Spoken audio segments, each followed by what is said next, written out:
অনেকেরই স্বপ্ন থাকে নিজের একটি খাবারের ব্যবসা শুরু করার, কিন্তু পর্যাপ্ত পুঁজির অভাবে সেই স্বপ্ন আর এগোয় না।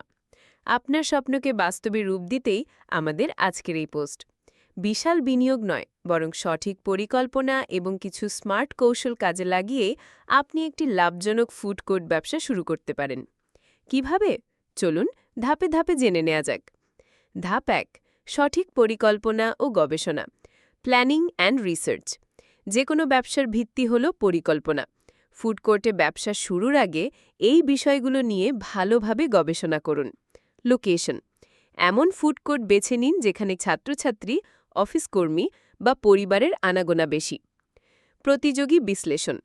আপনার আশেপাশের স্টলগুলো কি বিক্রি করছে, তাদের দাম কেমন, কোন খাবারে গ্রাহকের আগ্রহ বেশি তা লক্ষ্য করুন। Target customer. আপনি কাদের কাছে বিক্রি করতে চান, তাদের পছন্দ এবং ক্রয় ক্ষমতা মাথায় রেখে মেনু ঠিক করুন। ধাপ ২, ছোট এবং আকর্ষণীয় মেনু। কম পুঁজিতে শুরু করার সেরা উপায় হল ছোট মেনু রাখা। বিশেষত্ব। মাত্র ৩ থেকে ৪টি আইটেম নিয়ে শুরু করুন যা আপনি সবচেয়ে ভালো তৈরি করতে পারেন, যেমন বার্গার, ফ্রেঞ্চ ফ্রাইজ, চিকেন ফ্রাইজ, মোমো অথবা কোনো বিশেষ ধরনের জুস বা কফি। Signature dish. এমন একটি আইটেম রাখুন যা আপনার দোকানের পরিচয় হয়ে উঠবে এবং অন্য কোথাও সহজে পাওয়া যাবে না। এই একটি আইটেমই আপনার মূল আকর্ষণ হতে পারে। লাভের হিসেব। প্রতিটি আইটেমের খরচ এবং লাভের পরিমাণ নিখুঁতভাবে হিসেব করুন। ধাপ ৩, ব্যয় সংকোচন। পুঁজি কম হলে খরচের প্রতিটি দিকে নজর রাখা জরুরি। সরঞ্জাম। নতুন সরঞ্জাম না কিনে ভালো মানের সেকেন্ড হ্যান্ড সরঞ্জাম কিনতে পারেন অথবা ভাড়ায় নিতে পারেন। সাজসজ্জা। খুব জাঁকজমকপূর্ণ সাজসজ্জার প্রয়োজন নেই। পরিষ্কার পরিচ্ছন্নতা এবং কয়েকটি সুন্দর লাইটিং বা ছোট গাছ দিয়েই স্টলকে আকর্ষণীয় করে তুলুন।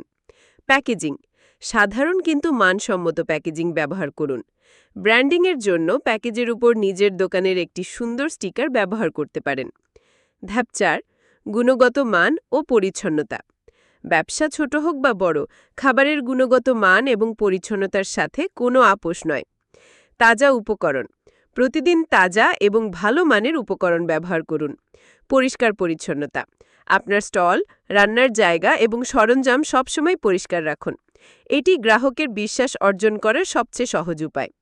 প্রচার। সোশ্যাল মিডিয়া এবং ইনস্টাগ্রামে একটি পেজ খুলুন। খাবারের নান্দনিক ছবি ও ভিডিও নিয়মিত পোস্ট করুন। Local marketing. ফুড কোর্টের আশেপাশে লিফলেট বিতরণ করতে পারেন। ছাত্রছাত্রীদের জন্য বা অফিসের কর্মীদের জন্য বিশেষ ছাড়ের ঘোষণা দিন। Combo offer. কয়েকটি আইটেম মিলিয়ে আকর্ষণীয় কম্বো অফার তৈরি করুন, যেমন burger plus French ফ্রাইজ plus drinks. Customer review. সন্তুষ্ট গ্রাহককে আপনার ফেসবুক পেজে রিভিউ দিতে উৎসাহিত করুন। ভালো রিভিউ নতুন গ্রাহক আনতে সাহায্য করবে। শেষ কথা, মনে রাখবেন, বড় আকারের বিনিয়োগ নয়, সঠিক পরিকল্পনা, কঠোর পরিশ্রম এবং গ্রাহকের প্রতি ভালোবাসা, এই ৩টি জিনিসই আপনার ছোট ফুড কোর্ট ব্যবসাকে সফলতার চূড়ায় নিয়ে যেতে পারে। আজই আপনার পরিকল্পনা শুরু করুন। আপনার পথচলা শুভ হোক।